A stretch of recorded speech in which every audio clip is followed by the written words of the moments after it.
السلام علیکم دوستو، میں ہوں احمد، آپ دیکھ رہے ہیں بی فار بولو میں سب دوستوں کو خوش آمدید۔ جو میرے پیارے پیارے دوست چینل پہ نئے آئے ہیں، سب سے پہلے چینل کو سبسکرائب کریں اور ساتھ ہی بیل آئیکن کو پریس کریں تاکہ سب سے پہلے آپ تک نوٹیفیکیشن پہنچ سکے اور آپ ویڈیو دیکھ سکیں۔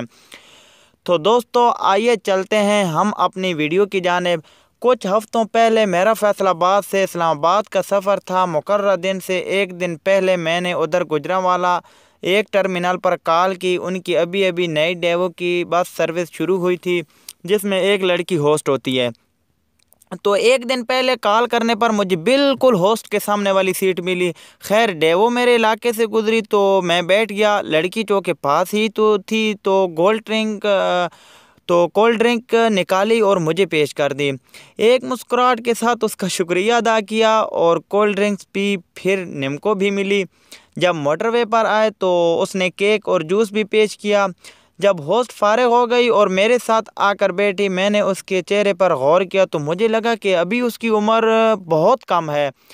میں نے اس سے پوچھا کہ تمہاری عمر کیا ہے؟ بولی سر میری عمر 15 سال ہے۔ جب مجھے اس کی عمر کا پتہ چلا تو مجھے جھٹکا لگا کہ اتنی کم عمر میں ملازمت۔ تنخواہ پوچھی تو بولی 20,000 ہے۔ تو میں نے پوچھا کہ کتنا عرصہ ہوا ہے ملازمت کرتے ہوئے؟ بولی کہ میرا ابھی پہلا مہینہ ہے اور یہ سروس بھی ابھی شروع ہوئی ہے۔ میں نے پوچھا ملازمت کرنے کی کوئی خاص وجہ؟ وہ بولی کہ ابو فوت ہو گئے ہیں اور گھر کے حالات ٹھیک نہیں ہیں جس کی وجہ سے ملازمت کر رہی ہوں۔ اور تعلیم پوچھنے سے پتہ چلا کہ ابھی میٹرک کا رزلٹ بھی نہیں آیا اور گھر کے حالات اچھے نہ ہونے کی وجہ سے پڑھائی چھوڑ دی ہے۔ میں نے جب پوچھا کہ لوگوں کا تمہارے ساتھ کیا سلوک ہوتا ہے تو اس بیچاری کی آنکھوں میں آنسو آ گئے اور کچھ نہ بول سکی اور میں ساری بات سمجھ گیا۔ حوصلے کے لیے میرے پاس الفاظ بھی نہیں تھے کہ اس کو حوصلہ دے سکوں۔ میں اس کے سر پر ہاتھ رکھ دیا۔ جب ہاتھ رکھا تو اس کی آنکھوں میں سے آنسو رخسار پر بہہ گیا۔ سب دوستوں کو بتا دوں کہ گاڑیوں میں موجود ہوسٹ بھی ہماری بہنیں اور بیٹیاں ہوتی ہیں۔ کسی لڑکے کو شوق نہیں ہوتا کہ وہ ملازمت کرے۔